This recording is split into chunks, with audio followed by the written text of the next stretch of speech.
Democracy జిల్లా నాయకుడు, జిల్లా కార్యదర్శి, అట్లాగే పార్టీ రాష్ట్ర కమిటీ సభ్యుడు, అజ్ఞాత దళ కమాండర్ అయినటువంటి పూనెం రమేష్ను నిన్న అరెస్టు చేశారు పోలీసులు. ఇప్పుడు 24 గంటల తర్వాత కొత్తగూడెం కోర్టు మేజిస్ట్రేట్ ముందు హాజరుపరచడం అనేటువంటి జరిగింది. మన ఉద్యమ పోరాటాల యొక్క ఫలితమే ఈరోజు కామ్రేడ్ పూనెం రమేష్ని ఇంత వేగంగా కోర్టు ముందు హాజరుపరచడానికి కారణంగా పనిచేసిందని చెప్పి మేము భావిస్తున్నాం.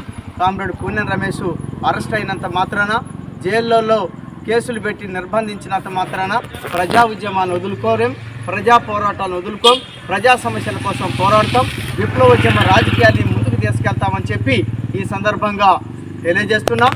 కామ్రేడ్ పూనెం రమేష్ అన్న విడుదల కోసం ప్రజలు కూడా పోరాడతారు, కృషి చేస్తారు. అందులో భాగంగానే ఈరోజు రాష్ట్ర వ్యాప్తంగా అనేక ప్రాంతాలలో తన విడుదల కోసం ఉద్యమ పోరాటాల్ని, నిరసన కార్యక్రమాల్ని తెలియజేసినటువంటి ప్రజలందరికీ ముందుగా విప్లవ ధన్యవాదాలు తెలియజేస్తున్నాం. ప్రజా సమస్యలు పరిష్కారం కానంత కాలం ప్రజా ఉద్యమ పోరాటాలు కొనసాగుతాయి, విప్లవోద్యమాలు ముందుకెళ్తాయి.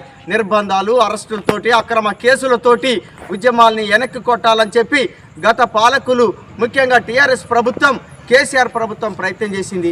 ఆ ప్రయత్నాలన్నీ చేసినటువంటి ప్రభుత్వాన్ని శంకరగిరి మాన్యాలు ప్రజలు పట్టించారు. ఈరోజు కాంగ్రెస్ ప్రభుత్వం కూడా 7వ గ్యారంటీ ప్రజాస్వామ్యం అనేటువంటి చెప్పింది. ఆ గ్యారంటీని అమలు చేయనటువంటి ఒక పరిస్థితి కానొస్తున్నది. దానికి నిదర్శనమే కామ్రేడ్ పూనెం రమేష్ అరెస్టు. ఆ అరెస్టు సందర్భంగా పోలీసులు పెడుతున్నటువంటి కేసులే కనపడుతున్నాయి. కాబట్టి ఇట్లాంటి చర్యలను ఇప్పటికైనా రాష్ట్ర ప్రభుత్వం, కాంగ్రెస్ ప్రభుత్వం ప్రజాస్వామ్యయుతంగా వ్యవహరించాలని చెప్పి మేము కోరుతున్నాం. ప్రజా పోరాటాన్ని కొనసాగిస్తాం, ఇట్లాంటి నిర్బంధాలని తిప్పికొడతాం. ఖచ్చితంగా ప్రజల తరపున ప్రజా సమస్యల పరిష్కారం కోసం సిపిఐఎంఎల్ న్యూ డెమోక్రసీ అనునిత్యం పోరాడుతుందని తెలియజేస్తూ ముగిస్తున్నాం.